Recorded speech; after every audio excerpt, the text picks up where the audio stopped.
Morning बच्चों, कैसे हो आप सब।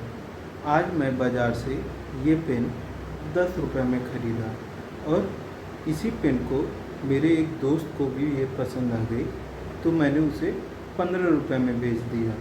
तो या आप लोग बताइए मुझे कि मुझे यहाँ ज़्यादा पैसे मिले या कम पैसे मिले।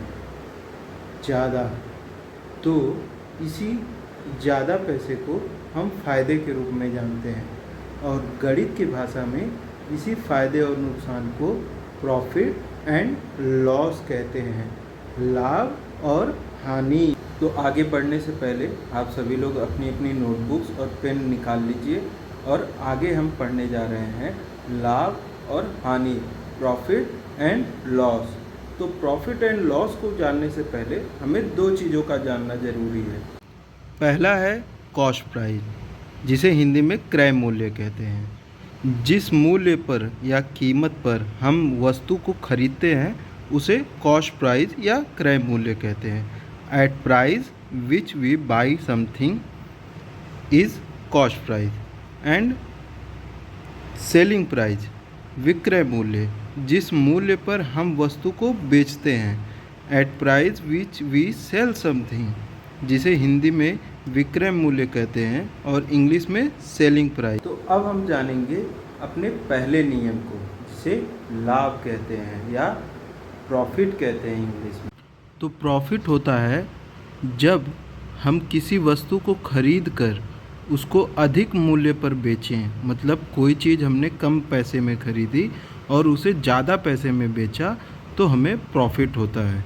Selling price is greater than cost price. तो प्रॉफिट का फॉर्मूला है selling price minus cost price, माने विक्रय मूल्य में से हम घटाएंगे क्रय मूल्य को।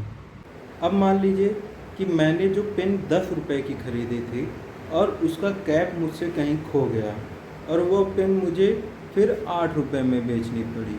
तो अब बताइए हमें लॉस होगा या प्रॉफिट। तो जब हम ज़्यादा में खरीद कर कम में बेचते हैं, ठीक है, जब हम किसी वस्तु को ज़्यादा में ख़रीदे हैं और उससे कम दाम में बेचेंगे तो हमें लॉस होगा।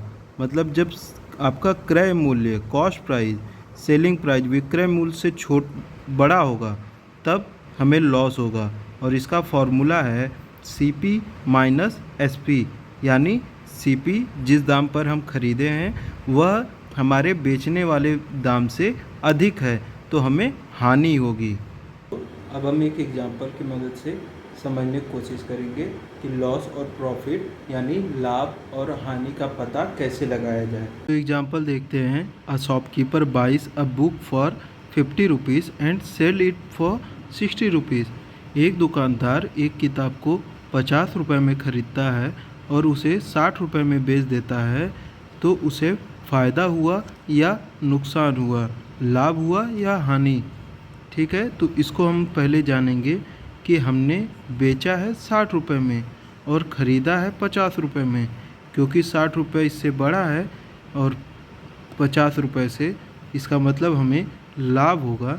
तो हमारा जो फॉर्मूला है वो है SP minus CP, selling price minus cost price. और 60 रुपये से जब हम 50 को घटाएंगे तो हमारे पास 10 रुपये का लाभ आएगा, मतलब ये लाभ हुआ। It is a profit of 10 rupees for the shopkeeper.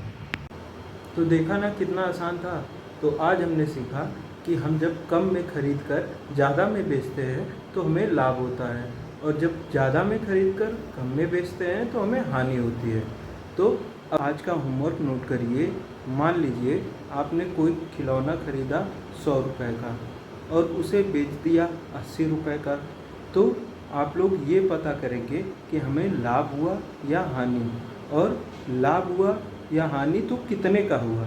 इसको सभी लोग होमवर्क करके कल मुझे ज़रूर दिखाएंगे और फिर हम अगली क्लास में पढ़ेंगे कि परसेंटेज कैसे निकालते हैं प्रॉफिट और लॉस का। ठीक है, बाय बाय क्लास, कल मिलते हैं।